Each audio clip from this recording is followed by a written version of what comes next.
Clark, so just explain to us, where does it go from here? Squads were announced last week. When are you actually fully in camp training everything else? Yeah, it's exciting times, I guess, for all the teams. As you say, squad's announced. We bring on new players in at the end of next week. So a couple of days with like a smaller group, and then the full squad then on the Monday, so the 27th. So obviously, apart from the All Blacks, the full squad's in, and yeah, get into pre-season. And how long does that like? You have a break over Christmas or not? Yeah, we have a break over Christmas, so I think we're working through to the 20th or 21st, and then a little break, and then come back in the new year, and yeah, I guess it'll ramp up pretty quickly from there into your pre-season games early February, and towards round one against the Force away. So yeah, I guess it's like anything, isn't it? You wait a period of time, and you think it's never getting there, and then all of a sudden it feels like it's going to go real quick over the next, certainly between now and Christmas. Is the competition going to be tougher? By that I mean, are the teams better than last year, do you expect? Yeah, well, it's tough to tell, I guess. It's, I think when you look at the Australian teams, they look quite settled. There's obviously, there's the obvious around some of the New Zealand teams losing experience, but when you look across them, they feel like they're quite evenly matched, the teams. There's a lot of put their best team on paper. It feels like it's quite an even competition. You've got Moana, who, new coaches, and I think they've added to their squad. And obviously Fiji and Brewer, who we, found out when you go over there, it's a difficult place to go and play. So certainly on paper, it looks like a really even competition. It'll be interesting to see, I guess, is that how it pans out and plays out over the course of the season.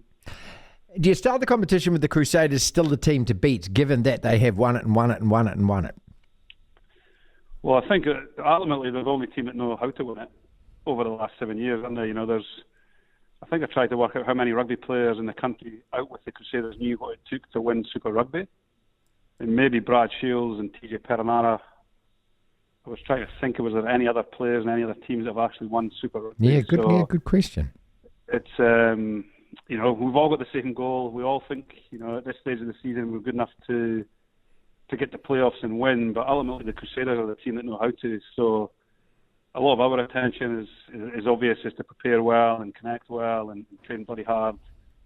But ultimately, can we build a game that can deliver under pressure at the back end of the season is the challenge to all of us, So I'm sure their experience and their knowledge and the playing group they've got will still make them one of the teams to beat.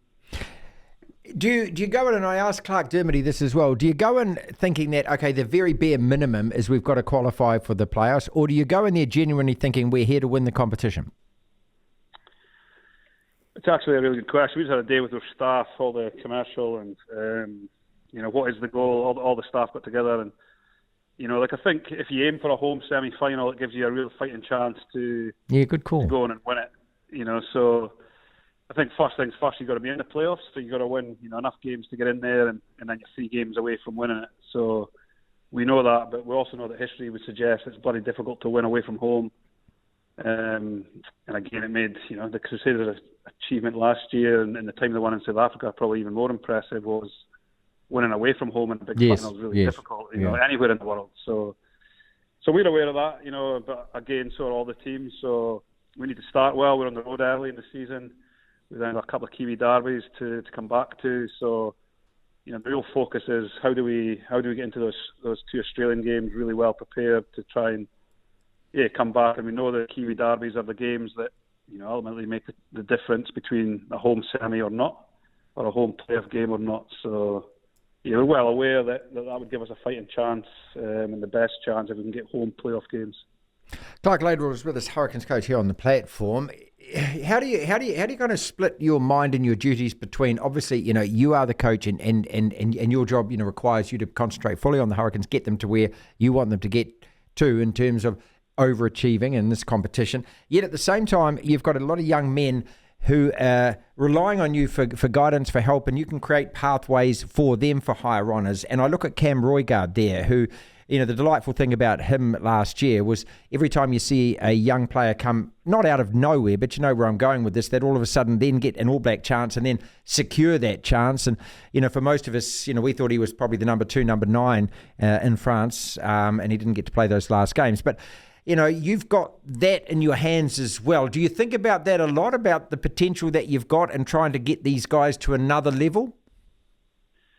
Yeah, daily. Because you've touched on it there, mate. The Crusaders are the team to beat. Why? Because they've got the best players. Ultimately, good coaches. What did the good coaches do? They develop players into better players.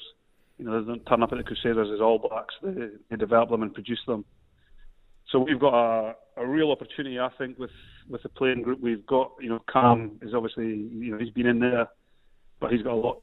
He can still improve. But we've got a lot of players in the Billy Proctors, the Peter Umaga-Jensen, Ruben Love, Duplessis Karifi, Ben Uwasi, Devin Flanders, people like that that are on the cusp. They're All Black 15, the Maori All Blacks. How do we improve them? What do they need from us as coaches to take them to another level?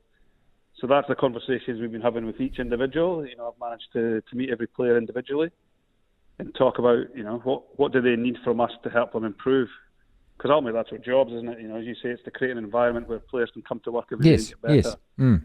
And I think when I look at our squad, I genuinely feel that we've got a lot of players at the minute that if they really commit to their development and own their development, then the world's their oyster. We've got players that are really good rugby players, but the consistency of preparation to really deliver in the big games ultimately will give you what you want, which is ultimately a black jersey for a number of these players.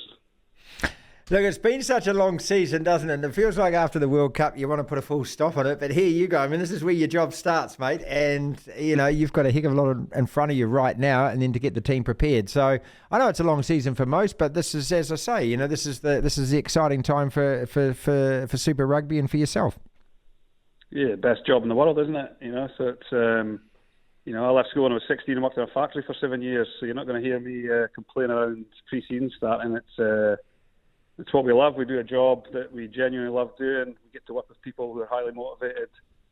And we get a chance to, inspire our community through sport. So there's just excitement. We genuinely can't wait for the players to come through the door in a couple of weeks' time.